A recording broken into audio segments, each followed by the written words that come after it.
Albert Einstein once said, everybody's a genius. But if you judge a fish by its ability to climb a tree, it will live its whole life believing that it is stupid.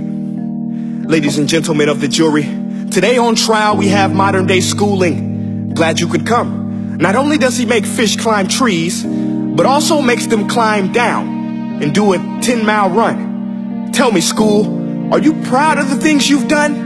Turning millions of people into robots, do you find that fun? Do you realize how many kids relate to that fish swimming upstream in class, never finding their gifts, thinking they are stupid, believing they are useless? Well, the time has come, no more excuses. I call school to the stand and accuse him of killing creativity, individuality, and being intellectually abusive.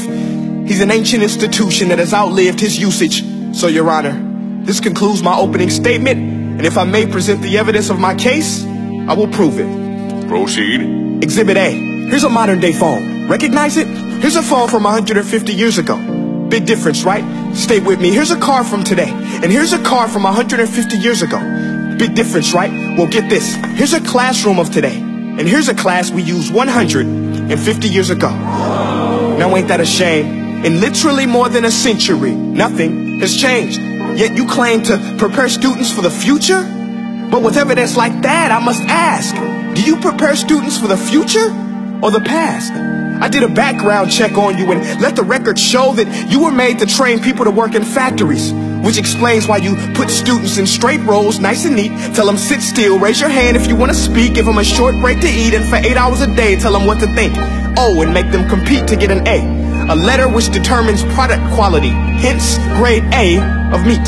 I get it. Back then, times were different. We all have a past. I myself am no Gandhi. But today, we don't need to make robot zombies. The world has progressed. And now we need people who think creatively, innovatively, critically, independently, with the ability to connect. See, every scientist will tell you that no two brains are the same. And every parent with 2 or more children will confirm that claim.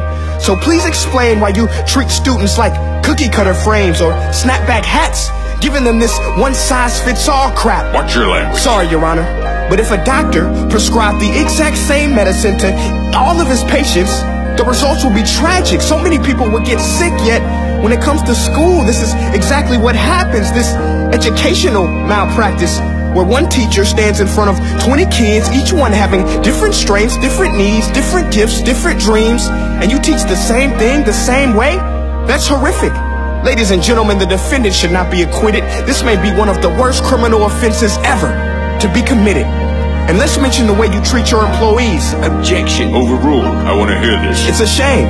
I mean, teachers have the most important job on the planet, yet they're underpaid. No wonder so many students are short-changed. Let's be honest. Teachers should earn just as much as doctors, because a doctor can do heart surgery and save the life of a kid. But a great teacher can reach the heart of that kid and allow him to truly live. See, teachers are heroes that often get blamed, but they're not the problem. They work in a system without many options or rights. Curriculums are created by policymakers, most of which have never taught a day in their life. Just obsessed with standardized tests. They think bubbling in a multiple choice question will determine success. That's outlandish. In fact, these tests are too crude to be used and should be abandoned, but don't take my word for it. Take Frederick J. Kelly, the man who invented standardized testing, who said, and I quote, "These tests are too crude to be used and should be abandoned." Ladies and gentlemen of the jury, if we continue down this road, the results will be lethal. I don't have much faith in school, but I do have faith in people. And if we can customize healthcare, cars, and Facebook pages, then it is our duty to do the same for education, to upgrade and change and do away with school spirit, because that's useless. Unless we're working to bring the spirit out of each and every student, that should be our task.